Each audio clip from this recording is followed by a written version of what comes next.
Yes, ladies and gentlemen, welcome to Leaning In with Dr. Marlon. My name is Phineas Wahasivatsani. Welcome to CCFM. If you just tuned in, you're listening to myself and Dr. Marlon, and we are diving into his book called Academia and Spirituality. And tonight we are focusing on purpose. Let me welcome the man of the hour after our technical problem. Dr. Marlon, how are you, sir?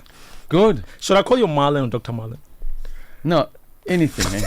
Look, as long I'm as just trying to create a beef from the previous show. Yes. It was interesting. And we had a bit of a technical glitch, so we could just sit with that and go. Yeah. I'm not quite decided on whether I'm Dr. Marlon or Uncle Marlon. Listen, I'll call you uncle after this. Well, let's chat about it after the show. But anyway, you said you have a couple of announcements. I don't know what announcements you have. Two announcements. Yeah. Brilliant. Okay. Our main man. I'm a little bit nervous about this one. He's now engaged. Oh my! How did that go? Okay. On the airport. I think I'm still sweating to this day. Because I was trying to choose which knee to go down with. But thank you for your advice. I mean, I think it went very spontaneous, really cool. I didn't expect it to be like that, but I think you and an amazing person who's listening to us right now had an amazing idea of me proposing at the airport, and I think it went well. She was shocked. She didn't expect it, awesome. But it happened. But another announcement. What do you have? Yes, Sister Gwenny Bangle. Okay. 75 years old today. God's blessings. Wow. I mean, 75, eh? 75. That's the long one. Well, my birthday is on the 17th of I'll remember month. that. I'm just saying, because somebody owes me some biltong in Maybe this your house. uncle will take you out for coffee and biltong. Coffee and biltong. Yeah. That sounds amazing. But anyway, ladies and gentlemen, welcome to Leaning In with Phineas Wahasivatsani and Dr. Marlon. Tonight, we'd like you to be part of our conversation because it's a very important conversation and it's about purpose. I remember growing up as a young man, I was told, two of the most important days of your life is the day that you were born and the day that you discovered why. And my question to you as our listener is how did you discover your purpose? How did you discover your why? And I want to go right into it, Dr. Marlon. But before that, I think you want to share the number that our listeners can engage WhatsApp number. We're opening up our WhatsApp lines tonight. So please, voice notes, messages, questions, please let it flood. The WhatsApp number is 061 798 1075 061 798 1075. And the question for you is, how did you discover your purpose? How did you discover your why? As I've said, somebody told me growing up that the two most important questions is two of the most important days of your lives is the day that you were born, the day you discovered why. And my question for you, Dr. Marlon, you were born into this world. Yes. And I think the most important question that I can ask you is, how did you discover, your why? Yes. I'm sure it took years because, you're older than me, obviously. Yes. But how did you get to the point where you discovered why you're here? I think, and that's an interesting question, because for me, when I discovered my purpose finally, it wasn't about age. It wasn't about where I was at. Right. It was about being still, being quiet. Right. Because for the first half of my existence, if I look at it now, let's say for 40 years, it was complete madness. Right. In the rat race. It was complete madness about achieving. It was a complete madness about what I thought were the goals and aspirations of a young man. Right. And that made me blind. That made me insensitive. Yeah. It's about sitting down and going, look, I am of this. I need to understand what this is about, but I need to sit still and find out. Because my purpose was within me. Jesus Christ. He came with a purpose. His purpose was to fulfill the work of his Father. You just said something right now. You said the purpose is within you. Yes. Most of us, we search for the purpose outside of us. And that's We because think it's more external than it is internal. absolutely. What do you mean when you say the purpose is within you? So I'll tell you a little story, and I write about it in my book. Yeah. You know, God and his buddies are sitting around a campfire, conifer forest, Yeah. starless evening. Uh-huh. You know, you can smell the pine cones. It's Yeah. all great and gorgeous and Yeah, happening. Yeah.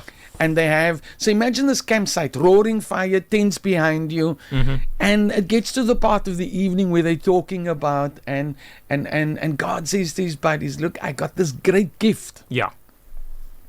and I wanted to give it to mankind, Yeah. but I want them to search for it. So where can we hide it? Yeah. And the one says, how about we put it on the moon? Mm. And then somebody else in the group says, yeah, but you know what?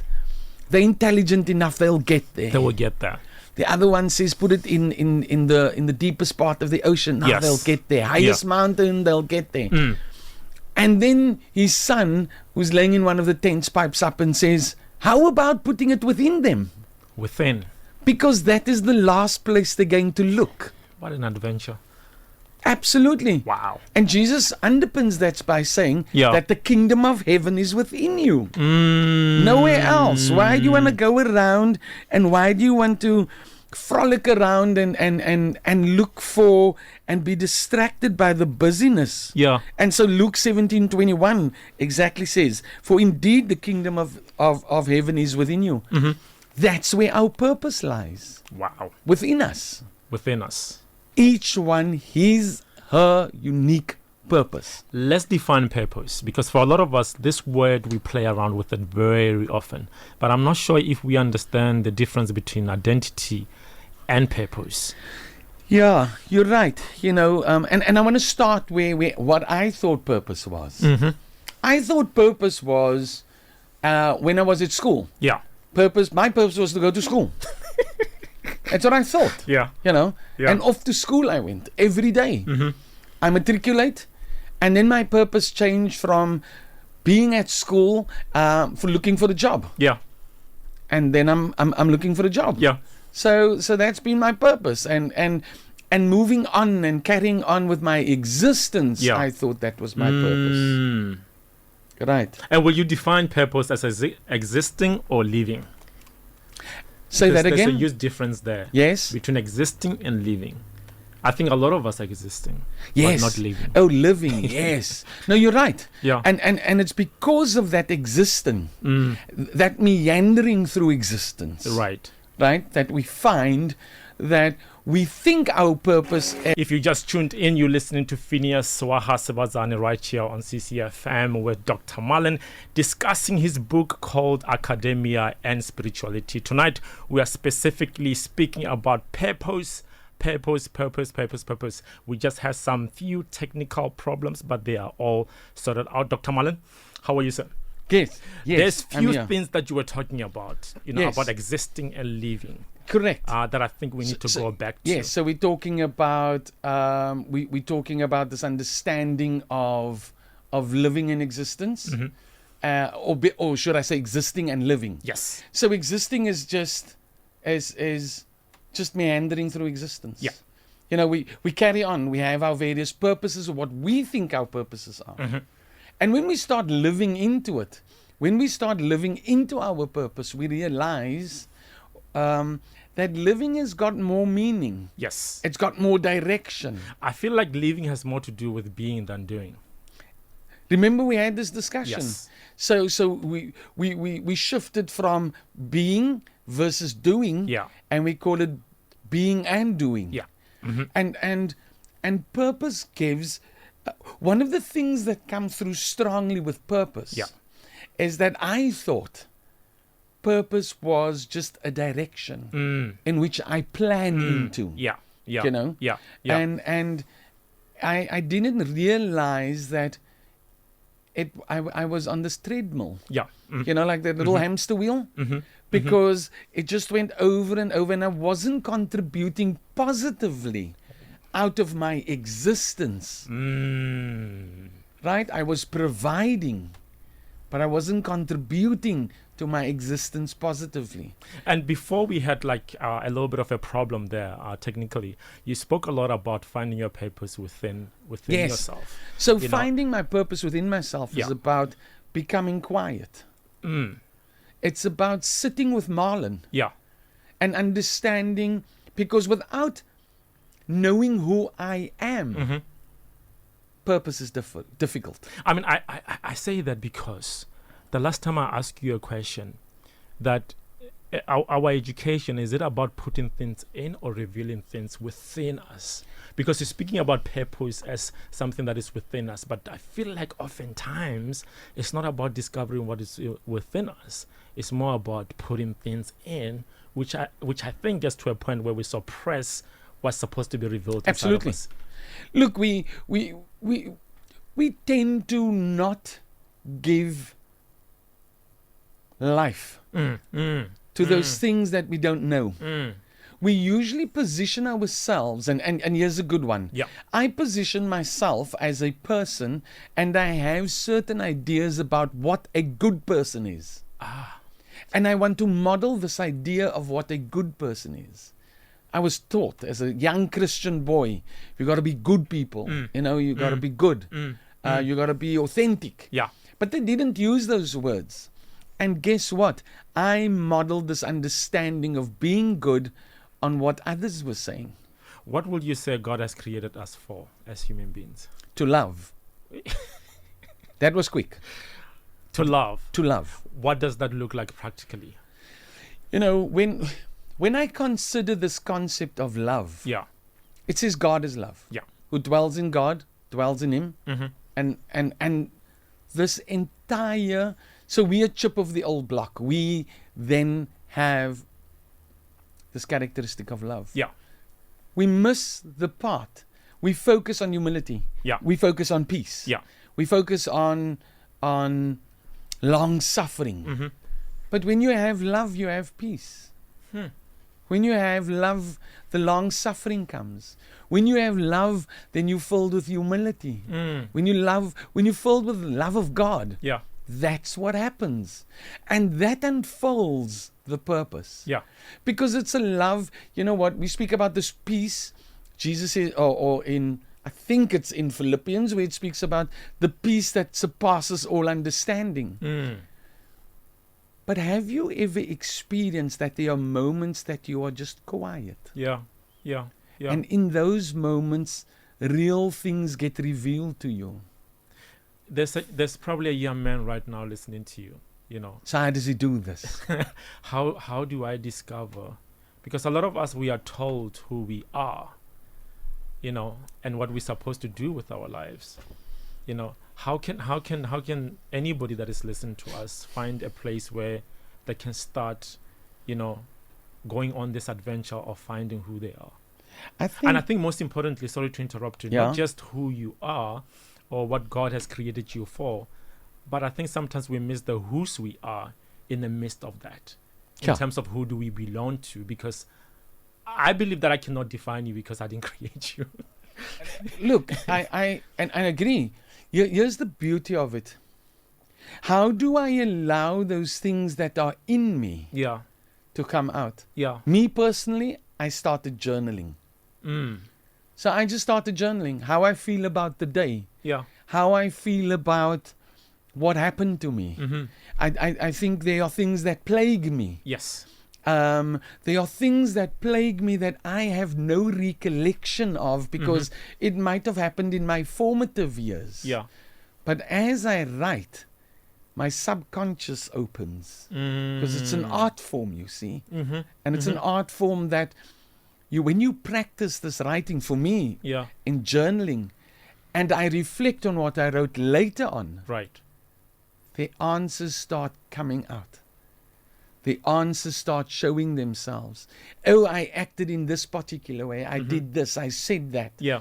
And what I found was that it was putting myself on paper. Yeah.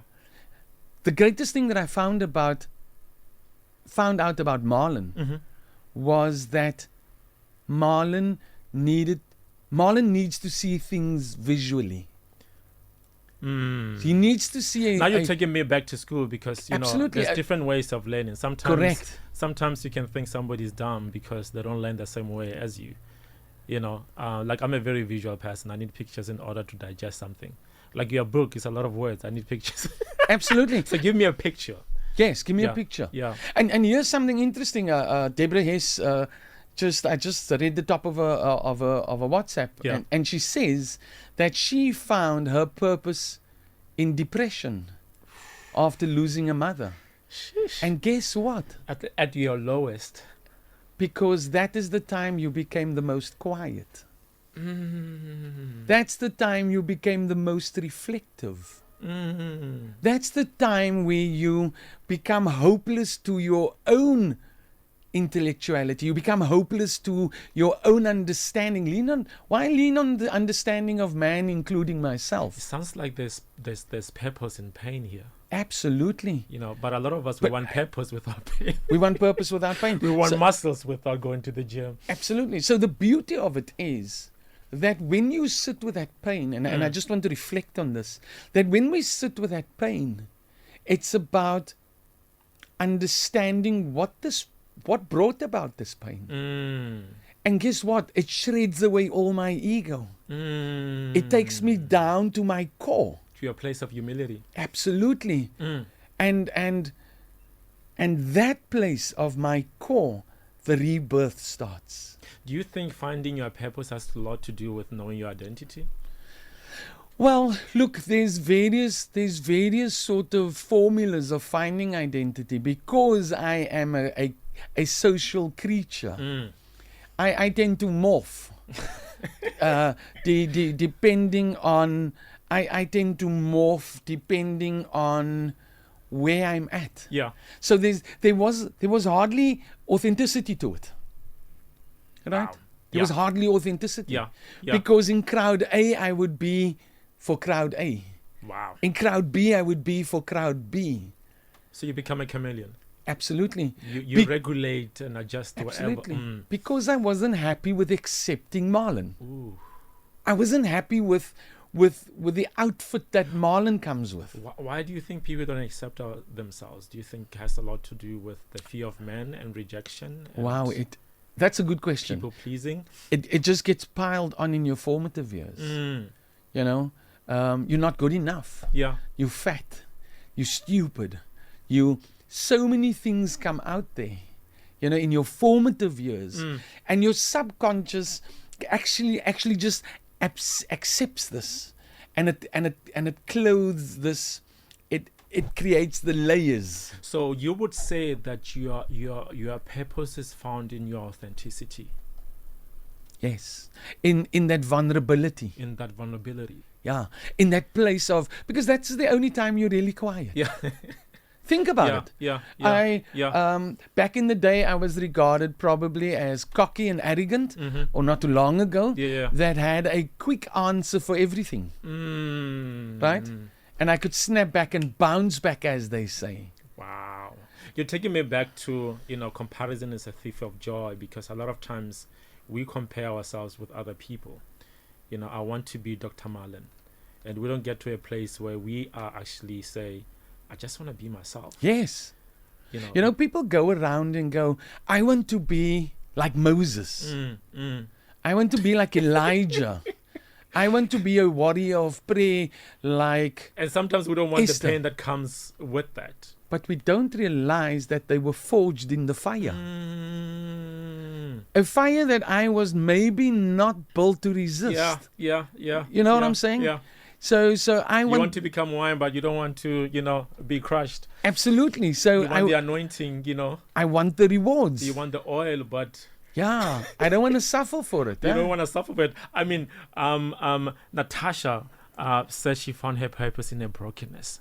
I think this is the theme, that a lot of people are saying that they found their purpose in pain, in their brokenness. How do you relate with that as not as Dr. Marlon, but as somebody who grew up in Cape Town, who have experienced a lot of pain? There's been a lot of pain. Let me just highlight this, that the revelation of one's true self does not only come about in pain. Okay. Pain is the vehicle that took us to that place. Right. Of vulnerability. Yeah. I can do that without pain. Yeah. I can actually go and become vulnerable. And, because some people think unpack. they need to have a bad testimony in order to have a testimony. Absolutely. But actually, you can grow up well, and that is a testimony itself. Absolutely. Some people think that I need a Damascus moment, to see Christ. And sometimes we can glorify that pain and what the devil has done. And then that pain becomes my identity. So I identify with the pain. Yeah. And again, I say this. Let us not thank God for what He has given. Let us thank God for what He has given. But sorry, let me say that again. Yeah. I said that wrong. Yeah. Let us not thank what God has given. Yeah. Let us not thank what God has given. Let us thank God for what He has given.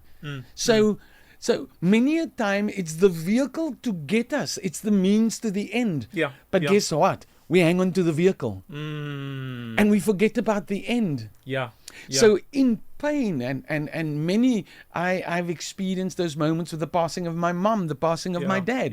Yeah. And I mean, and I can relate with this because when I was going through my divorce about 3 years ago, divorce almost defined me. Yes. And I almost carried that as a badge of honor. Absolutely. That I am somebody who's divorced. Yes. And that is my testimony. Not realizing that is not, my testimony. When I look back in the past few years, of what the Lord has done in my life. So whenever somebody even say that word, I'm like, I don't know what you're talking about. Yeah. Because that does not Absolutely. define who I am. What defines me first and foremost is that I'm a child Yes. of God. That's important. Who has been through stuff. But in that process of going through stuff, God used all of that as a fertilizer to make me a better human being. So can you visualize this? If that is the rudder that directs me to my purpose. Right. That is the important part. So I just want to come back to this. That young man sitting there, wondering. He's listening to a 51-year-old grey uncle, and he's thinking to himself, "How do I do this?" Yeah. Firstly, the first thing I must say is role modeling. There's dangers in role modeling. Because it does not allow the authentic self. Somebody said, Phineas, don't look up to me. You make it impossible for me to be a human being. Because sometimes we forget that the people that we look up to, they're actually human beings going through life just like us. Absolutely. And in order to be like them, we have to go through what they've been through sometimes. Yes. And guess what? I love walking through a bookstore and I see how many biographies are written, and I think how many motivational books are written, and be like this and jump up at 2:00 in the morning and take a cold shower, and they give you all these formulas, and none of these formulas speak about just be Marlon. Just accept Marlon. And there's no copy and paste here. I can never be Dr. Marlon. Never. And the crazy part about it is that we're only talking about preparing ourselves for the purpose. We're not even speaking about purpose. Yes, yeah. We need to recondition. Yeah. Recondition is actually the wrong word. We need to break the mold of who I think others are happy with when they look at me. People pleasing. People pleasing all around. What will people say? What will people think? Absolutely. Yeah. Look at the extent to which people go into Facebook and onto social media. Right? Where they change facades. Yeah. Where profile pictures are altered. Yeah. Where descriptions are altered, and you know the person, and you go, and you go, so what's this about? Yeah. Where is this coming from? Do you think it's important to define yourself? Because as a young person, I've always perceived myself as somebody who's evolving, who's becoming, and I'm very careful with defining myself, because I feel like once you define yourself, you confine yourself. Yeah. That's why I like when God said, I am what I am, yes. which means I can be whatever you want me to be for you, Phineas. I can be the provider, I can be a protector. And sometimes I put myself at a space that, no, I'm not just a radio presenter. I Yes. am more than that. And actually, that's not who I am. That's what I do. Yes. How do you separate these two things? I think it's important, and let's take a step back, is to ask myself the question, who am I? Ooh, Who am I? yeah, yeah. What is this Marlon about? Mm. You know, so Marlon is the name of this body. Somebody actually wants to know your surname. Oh, yeah, it's Hoffman, Hoffman, Marlon Hoffman. That's to Audrey. Yeah, thank you, Audrey. So it is important for me to understand and to know who I am, Mm-hmm. and that takes a journey on its own. Mm. Before I even define, How did it take you? How long did it take you? years and years, Wow. only because That's not encouraging. I mean, And I was going to say, this is the disclaimer.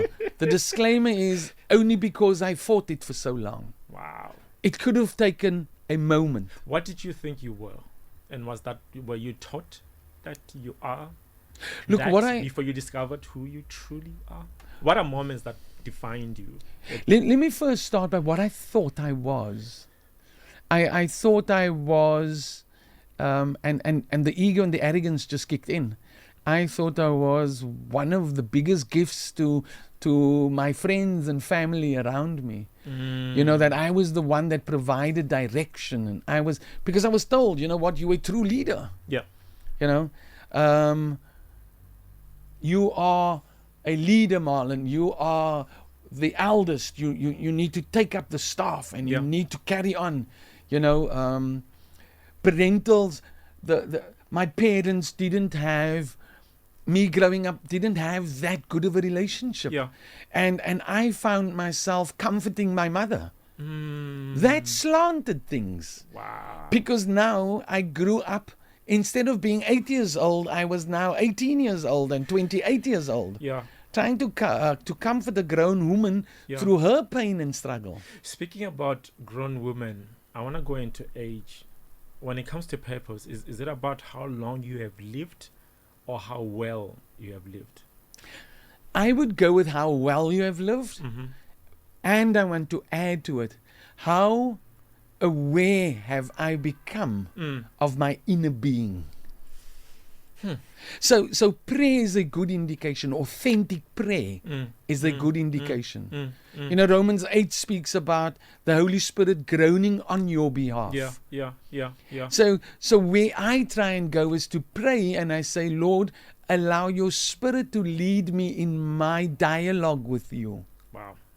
Because I don't want my prayer to come out of my ego. Yeah. I don't want my prayer to come out of... Just imagine you have one moment where you can face Jesus Christ face to face. Sheesh. And you can ask him anything. Yeah. Are you going to ask him to pay the bills?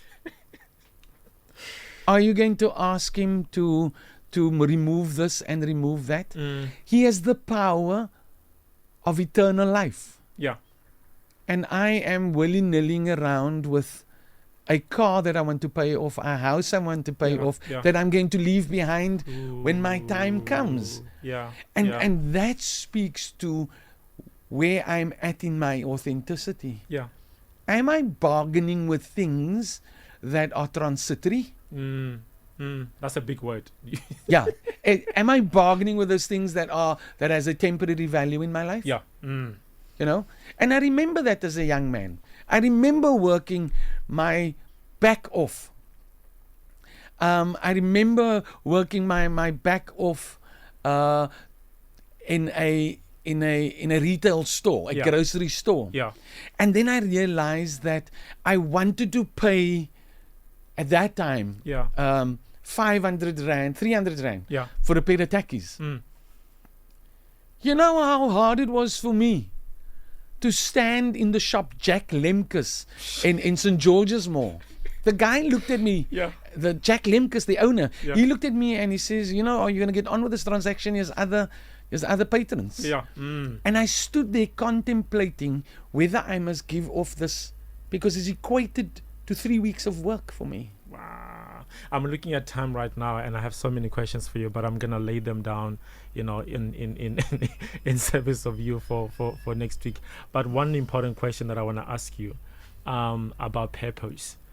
And I say this because I'm looking at myself, as a young man, who on the journey, Yes. of settling into, this is who I am, this is what God has called me to do. Yes. Do you get to a point of arrival, or this is a journey? I think Heidi, Because there are some people who are in their 50s and 60s who will tell you that, Phineas, I haven't found my purpose yet. absolutely. Or my purpose is leaving. Yes. Heidi mentioned so beautifully, and she says, where the journey starts is to say, here I am, Lord. Ooh. That's where the journey starts. And when I authentically say, here I am, it is I. The voice that Samuel hears Yeah. in the temple. Yeah. Guess what? We hear that voice every day, but we are deafened by the noise. Yeah. Yeah. We don't give our spirits the chance Yeah. to fulfill that purpose, to manifest that purpose. Yeah. Yeah. It says that great is a man that conquers a city. Great is a man that conquers himself. Woo. So it's that idea of quieting my mind, Yeah. quieting my spirit. Be still and know that I am God. But you see, we take those things and we think it's only in the turmoil of life Yeah. that I've Yeah. got to be quiet. Yeah. I've only Yeah. need to be quiet in hurt and Yeah. in pain. And we'll talk about pain and hurt again Yeah. very soon. Yeah. And the only little gem I want to drop about pain and hurt is that beautiful word acceptance. And we'll talk about that. Yeah. Yeah. And on another occasion. So we are too confrontational and we resist life. Life that has been given to us. Yeah. We resist it. And when we resist life, we are at dis-ease. And dis-ease is disease. Then we're out of balance. There's a question here that my sister Deborah asked about, can purpose-driven growth create a distance in marriage? You are a married man. I think this question is for you. And how do couples work through the tension without growing apart? How do these two people grow together in their purpose, but not apart in that place, but they find each other in it, and they encourage each other in finding their purpose? Because sometimes, I was telling my fiance that I don't want God's calling on your life to be buried in my marriage. Yes. Or in our marriage. Yes. Because as much as God has called Phineas, he has also called you. Yes. And my job as a man is to create a garden and a safe environment for you to flourish, and for you not to be deemed, but actually to become even a better woman who God has called to do Interesting. things. Just last night, Heidi and I watched War Room. Yeah. And Deborah, for me, that would be the answer. Yeah. That yeah. yes, it's a great movie. we can have purpose-driven growth. Yeah. And yes, it can create distance in a marriage. Yeah. Why? That purpose-driven growth, does it come from one source? Mm-hmm. Is the source found?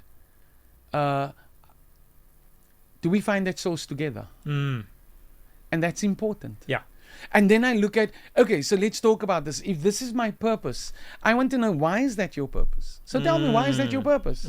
How does that purpose impact on us? I think one of the most important things that you said is that God has created us for love. Yes. And to love. Absolutely. I think, the Bible speaks a lot about, many will say, I've did this in your name. Yes. Yes. And remember, the most important thing he says for me, he says, I haven't come here to be served. I have come to serve. Why don't we make use of that opportunity for him to serve us? Yeah. Yeah. Why don't we sit still? Yeah. How crazy would it be if you're in a restaurant and the waiter took the order? Yeah. And you shift your chair and you move position to another table every 2 minutes. How's the waiter going to find you? How's your answers going to find you if you are constantly moving? Yeah. Yeah. Yeah. So we need to sit still. Yeah. We need to understand. Just the last one, Joe says that I have discovered that I am called to preach. Means that God's will in times send me alone because He has called me, not both of us to preach. And that's absolutely beautiful. Yeah. It's when we realize that when I preach, it's for us. It's about the body, right? It's absolutely. You can be the nose, I'll be the eye. Absolutely. And It's like the heart and the brain having an Mm-hmm. argument about who's more important. Forgetting that they need each other. Absolutely. Somebody said God made us different so that we may need each other. Absolutely. So the wife goes out to work. In modern times, the wife goes out to work, the husband stays at home. Who says whose work is more important? Because the one who rears the kids' work is just as important as the one who earns the keep. Wow. That is born out of love. Unfortunately, we live in a society where sometimes money defines work. Absolutely. If you're not paid, you're not working or you're not doing your part. Absolutely. And it's interesting that Joe and his wife will find comfort in the message that he brings. Understanding the value of the message. Understanding that building the kingdom does not mean I need to be present, but I can support in building the kingdom. Can one find their purpose by themselves, or they need others in order to discover Absolutely by themselves. Absolutely by themselves. But to sustain and keep it, do you think you need I need other to share my people? purpose. Remember, once I find my purpose does not remain with me. And your that purpose is not for you. It's not to self. It's not to for serve me. Others. No. So it can be discovered by self. Correct. But to be sustained, you need others. I need the village. Takes a village. Absolutely. I need the community. Because my purpose, Christ-driven purpose, right. He knew that He must die for the sins of all men. Yeah. But what did He do in the process? He made them fishers of men. It was beyond Him. Yeah. He created a community that was beyond Him. Yeah, because him. they were fishing for themselves. They were fishing for themselves. And now they had to fish. Absolutely. And now they had to go out and fish. And because we think, because I think because I am an individual and I'm not attached to anything physically, I think that is how the kingdom works. The kingdom works with collective. It's about us. It's again that building blocks of society we spoke about last week. Yeah. If the family unit is not built strong, our society won't be strong. If I am not built in Christ, how can I expect that the kingdom is strong for me to experience the strength of the kingdom? Dr. Marlon, I'm looking at time and I'm like, we need like 5 hours of this conversation. Absolutely. Especially when you speak about purpose, because after you are born, it is very important to know why you were born. Even if your parents didn't plan you, the Lord did. You know? And it's important that you don't just exist, that you live. Absolutely. It is important that you find not just who you are, but whose you are. I want to tell you this before we go. Yeah. And that's so interesting. We knew that the Messiah was going to come. Right. Right? Yeah. It's spoken throughout by the prophets. We didn't know that it was going to be that complicated. We knew it was born out of a virgin. We didn't know it was a complicated story with Joseph, his father not being his father, etc., etc. But here's the beauty, is that why we're born with purpose. When Simeon and Hannah saw Christ, the baby, in the temple, he says, thank God, my eyes have seen my salvation. That's how deep the purpose is entrenched. But because I am not purpose-driven or purpose-orientated, I don't see the purpose of the other. Or I don't allow the purpose of the other. Only a gardener will be able to comment on a garden and give real input. So let us nurture the purpose that we have. Your book, before we close. Yes. Can you tell people about it, how they can get it? Because somebody was asking for your surname. Yes. Some people want to get the book because, I think it's important for people to have the book.